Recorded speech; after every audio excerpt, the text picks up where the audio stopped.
or following the guy before me, not plug-in hybrids or anything like that. Diesel engines and sticking parts that are off the shelf and making Hummers that have 600 horsepower and get 70 miles to the gallon. I mean, it's absolutely nutty stuff, but it's paradigm busting. It's asking questions. Why doesn't a diesel engine get 100 miles to the gallon? Good question. Let's figure it out. So breaking those paradigms. By the way, I found out that I drive a Jetta TDI, and I just read a recent study that said it gets better mileage than a Prius as long as you're not doing stop and go in a city. Prius kills the TDI in the city, but on the highway, a diesel engine actually does better. So pretty much true. So it depends. The answer is it green? Is it not? It depends. It depends on what you're doing. It depends on the system that it's in. It depends on what your measures really are. Oil Endgame is another little site that you guys can go look at, just talking about sort of this paradigm shift.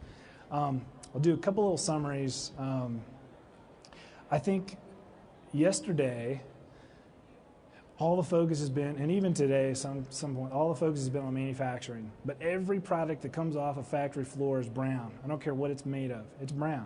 The system that it's in determines whether it's beneficial, whether it's green or it's not. So today, the design is about a system, not necessarily a product. The product is just part of that design system.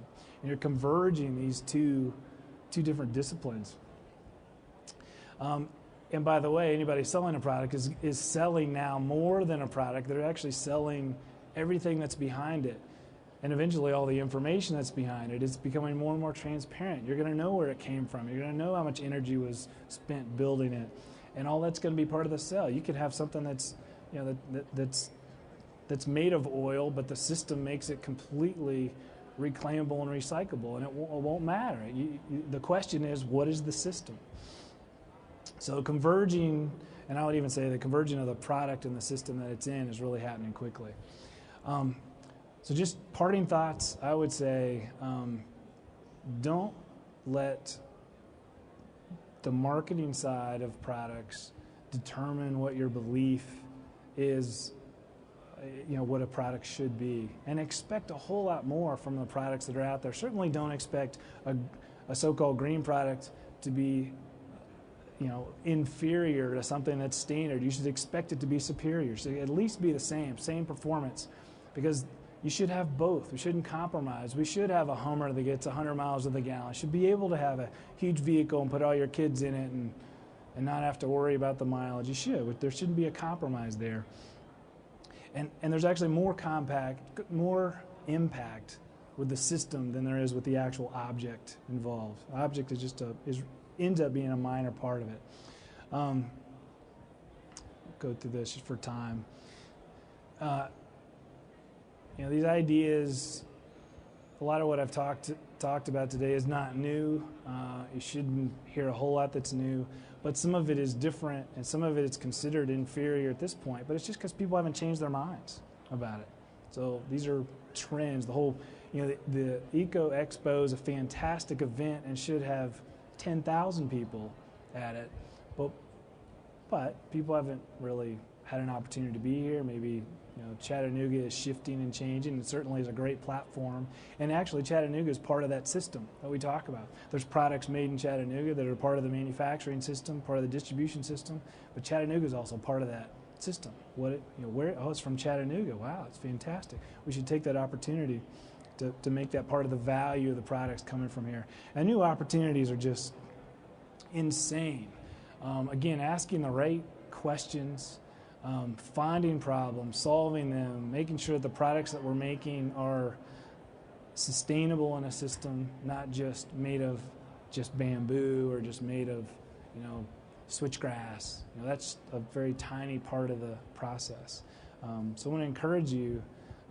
I've actually never been more excited about a time period, even though the economic realities are very, very difficult, and our business included. The opportunities are just massive. And I think we're on that front end of innovation like we haven't seen in a long time because of it, because of the hard times. So hopefully this was helpful, but that's all I've got. So thanks. Yes?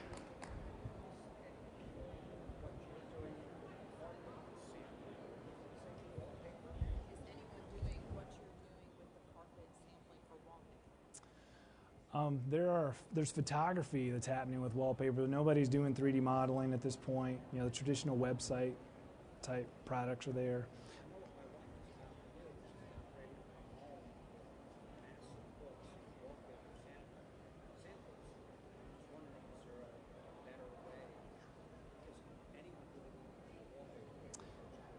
There's a lot of online.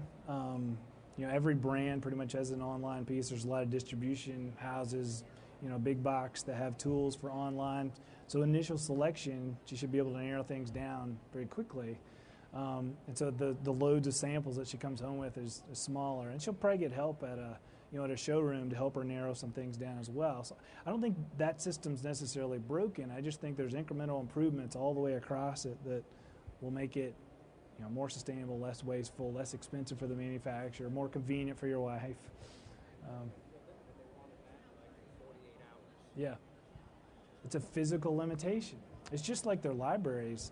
I was in New York last week and went to a company called Material Connection with an X, and their whole business model is based on getting one sample of everything from the manufacturers and having one aggregate library, because the problem they're trying to deal with is all these other companies and interior designers and specifiers, product development groups, they all have their own library. We can imagine how that multiplies, all the permutations of that. Well, it's still physical, but they're trying to get it all in one place, so everything else can be using them as a resource. A center in New York City that works for the city. But how new is this technology, and how long do you think it'll be before it's kind of standard across the board for manufacturers and showrooms? I think we'll see that standard curve where we get the early adopters. You'll see it accelerate. I don't think we'll ever get past 70 or 80% adoption, and that's probably 5 years out. You'll get, the early adopters have already jumped on board in certain verticals, and have really done it from a cost reason. And I think that will help accelerate some of this, because there really is a cost benefit. But you'll never get 100% adoption, but you'll get big enough impact that it's big numbers with lots of zeros after them.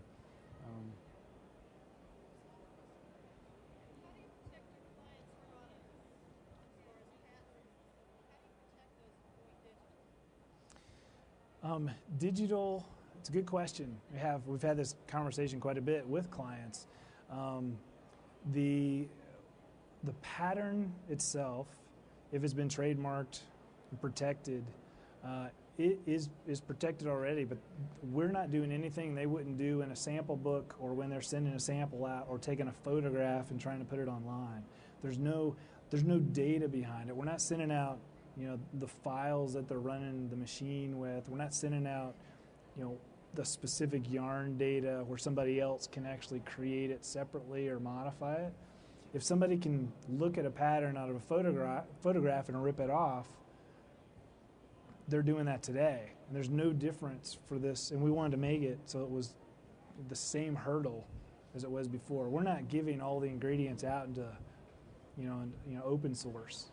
Everything's behind a wall still. In fact, we're producing right now all these presentations that we make and all the products that we're sending out, sampling, even floor plans on demand and things like that. We've got so many customers, manufacturers customers, and we're the producer, and we send these out. And side by side, we may be sending out 4 presentations for the same job from different companies, but they never see each other. And they all know these other companies are doing it, but this is all back in a back room. It's locked up. All the data's locked up. It's like banking at the same bank with your competitor. What matters is what ends up getting shown publicly and to a customer.